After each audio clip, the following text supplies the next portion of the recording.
Draco Malfoy caminhou até ela, olhando-a firmemente.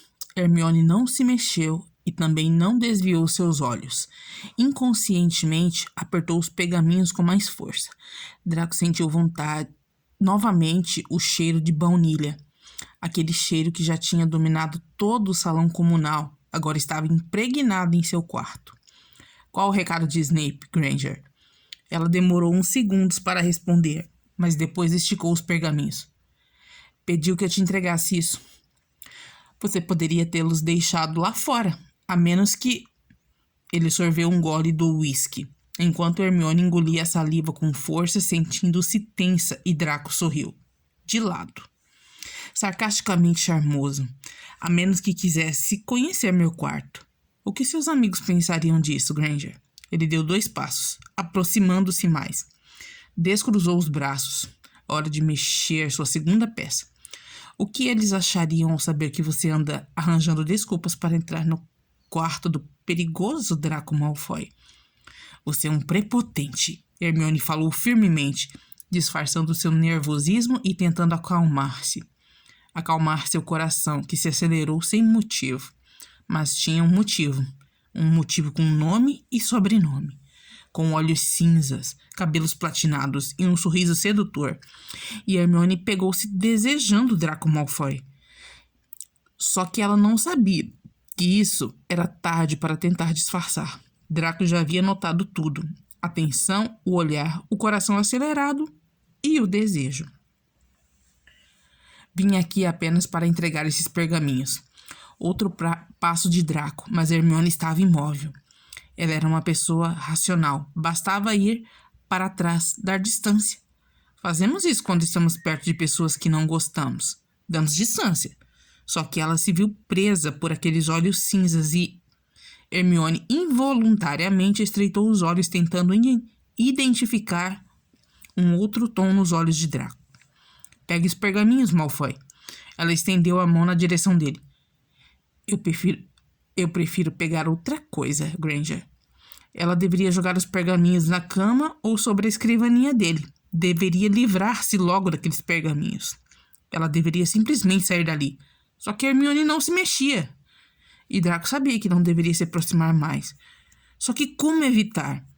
Ele não gostava de jogos perigosos, mas seus últimos anos tinham sido para viver no limite.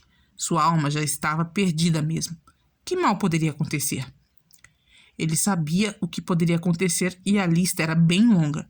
Mas ver Granger daquele jeito era impagável e Draco sentia-se incontrolável. Você é um idiota, Malfoy. A morena foi até a escrivaninha dele, deixando os pergaminhos. Quando se virou, Draco estava à sua frente. Afaste-se. Não. Baunilha.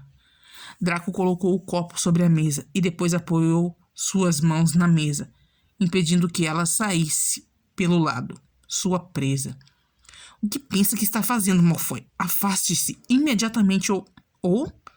Você pode até pensar em pegar sua varinha, mas eu sou mais rápido, Granger, e vou te desarmar. O loiro estudou o rosto dela atentamente. Hermione tinha aberto a boca para protestar, mas fechou-a rapidamente. Estava sem palavras com aquela aproximação. Xingou Gina mentalmente. A amiga tinha razão. Não havia nada em Malfoy que o tornasse feio ou menos atraente. Pelo contrário, muito pelo contrário. Malfoy. O loiro apenas aproximou-se ainda mais. As ameaças dela não surtiam nenhum efeito, e só ela poderia pará-lo, Agora, porque ele tinha um objetivo: conhecer o gosto de Hermione. Granger, você tem 2 opções.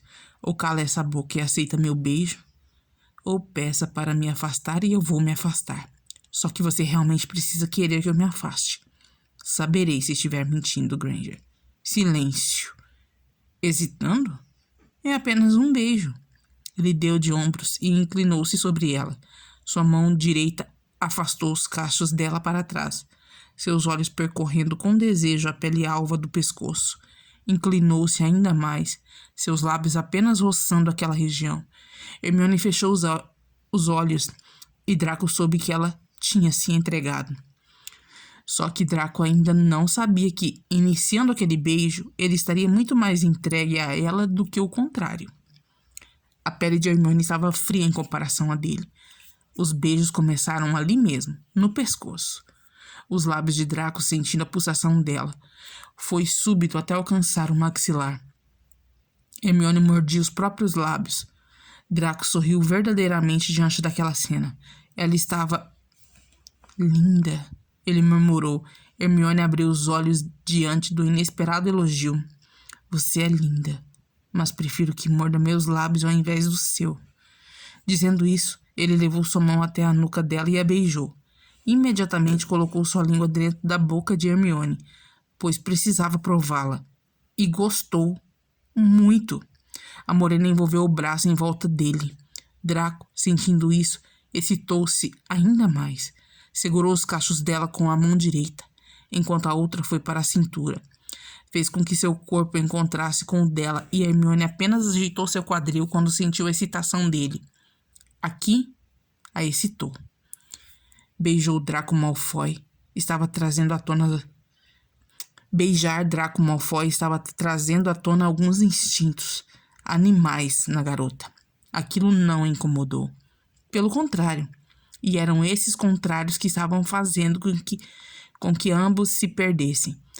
Para quem se perde, em qualquer caminho se encontra algo, e foi assim que ele a encontrou. Ambos sabiam que aquilo era perigoso, principalmente Draco. Ele afastou-se 2, 3 passos para trás, 4 passos.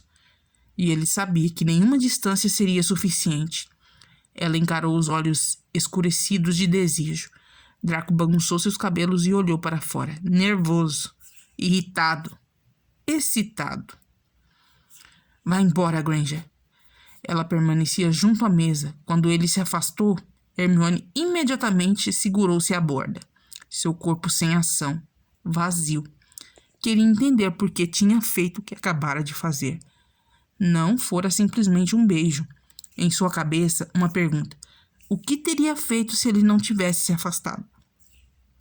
Granger, você não me ouviu? Claro que ela tinha ouvido, mas a realidade do fato começou a se formar em sua mente. Porra, Granger!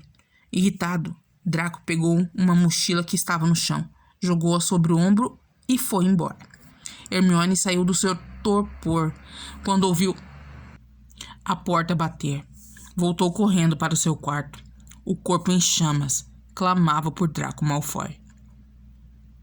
Pode ser um bom legilimente, Severus, mas eu sou um bom oclumente. Sempre um bom aluno, não é? Pare agora com isso, o professor disse seriamente. Não sei do que está falando. Você sabe muito bem. O que fez ontem foi arriscado. E você sabe. O tom tornando-se mais severo a cada palavra. O rapaz rolou os olhos, mas permaneceu sentado. E eu não preciso ler pensamentos, Draco. Eu notei a forma como olha para ela. Eu cuido da minha vida. E faço o que bem entender, quando eu bem entender. O loiro levantou-se, irritado pelo rumo que a conversa estava tomando. Vocês podem ser maiores de idade, mas aqui ainda é uma escola.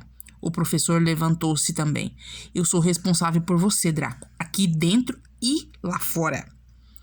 Você não é meu pai, e muito menos minha mãe, Severus. O loiro rebateu. Snape respirou fundo, sua paciência indo embora diante da petulância. Acontece que seu pai está preso e sua mãe... Sabia que Draco não gostaria de ouvir o que ele diria. Sua mãe está preocupada, mas ela não consegue lidar com a situação. Consegue? Sei que ela te escreve e que foi almoçar com ela algumas vezes, mas quando ela foi até a sua casa, ela deixou você retornar à tão prestigiada mansão Malfoy? Draco cerrou os dentes com raiva, simplesmente porque sabia que seu professor estava certo. Eu sou responsável por você e estou ao seu lado. Afaste-se da Granger. É o melhor para ambos, Draco. Já está na hora de seguir a cabeça de cima, garoto. Draco ajeitou sua gravata, levantou o queixo e saiu da sala com sua mochila no ombro. Hermione não sabia se agradecia ou não a ausência de Malfoy nos dias seguintes ao beijo. Via seu competidor apenas nas aulas de Snape, porém ele não lhe dirigia um único olhar. Nada, porém. Draco não conseguia não pensar em Hermione, porque para não pensar ele precisava pensar em não pensar, porque Contra sua vontade, ela estava lá, em seus pensamentos, com seu cheiro de baunilha no aposento que dividiam, com seu sorriso meigo para os estudantes. E ele fingia que não havia, mas ele havia, e a sentia, e reparava como os estudantes do 7º ano inclinavam para ver o andar dela, ou como perguntavam algo desnecessário apenas para ver o decote dela, quando Hermione ingenuamente inclinava-se na mesa para ser prestativa. E o gosto dela estava em seus lábios. Por mais água, suco ou uísque que bebesse, estava lá o gosto de Hermione Granger, e ele gostava e precisava de mais. E isso não tinha nada a ver com as insinuações de Snape sobre usar a cabeça de cima. A merda toda era porque ele estava usando as duas. Ele precisava livrar-se dela, e nada como uma pequena humilhação. Uma humilhação na aula de Snape com os estudantes da Sonserina. Uma humilhação que aconteceria. Ele olhou para o seu relógio dentro de alguns minutos. Granger, Snape chamou. Pegue alguns benzoares naquele baú e distribua aos estudantes. Draco esperava, ansioso. Durante a noite, ele havia colocado um bicho-papão no baú onde Snape guardava algumas coisas. Esperava ansioso para ver o medo de Hermione Granger. Provavelmente algum animal mágico ou um dementador. Lembrou-se do 3º ano deles, quando importunou Harry pelo desmaio no trem. No entanto, ele não esperava o que aconteceria. Assim que abriu o baú, uma névoa saiu de lá de dentro, e Hermione caiu para trás com susto. Draco riu da cena, mas a sala estava no mais completo silêncio. Não! Hermione murmurou ao ver Bellatrix, a varinha em sua mão esquerda e um longo punhal na direita. Ela sorria perversamente. Logo, todos perceberam que era um bicho-papão, e os sextanistas sonserinos começaram a rir, exceto Snape e Draco. O professor rapidamente lançou um ridículos e terminou a aula mais cedo. Hermione levantou-se e olhou para Malfoy. Não havia mais traço de riso no seu rosto. Havia outra coisa, mas não importava a Hermione. Ela juntou suas coisas e saiu correndo, os olhos lacrimejando. Essa foi uma brincadeira estúpida, Draco. Severus o repreendeu. Eu não estou envolvido com isso, ele disse, arrogante, ainda olhando para a porta. Realmente, você não fez isso da mesma maneira que Granger não está envolvida com o incidente da poção na outra semana? O que tinha na cabeça quando pensou nessa vingança idiota? Draco não respondeu. Ele sentia-se culpado. Você realmente não vai contar o que aconteceu? Nada aconteceu, Harry. Ele continuou olhando para a amiga. Sabemos que algo aconteceu. Você não fica assim desde... Rony trocou um olhar com Harry e depois encarou o chão. Sério mesmo? Hermione perguntou irritada. Nós saímos para nos divertir e... Ela soltou o ar com força, tentando se acalmar. Olhem, não quero brigar com vocês. Sei que se preocupam comigo. Sim, algo aconteceu, mas podemos falar sobre isso outra hora? Por favor. Tudo bem, Hermione. Harry falou rapidamente e encerrando o assunto. Sabia muito bem que o Ruivo tentaria por mais um tempo arrancar o que aconteceu da amiga. E ambos sabiam que envolvia Draco Malfoy.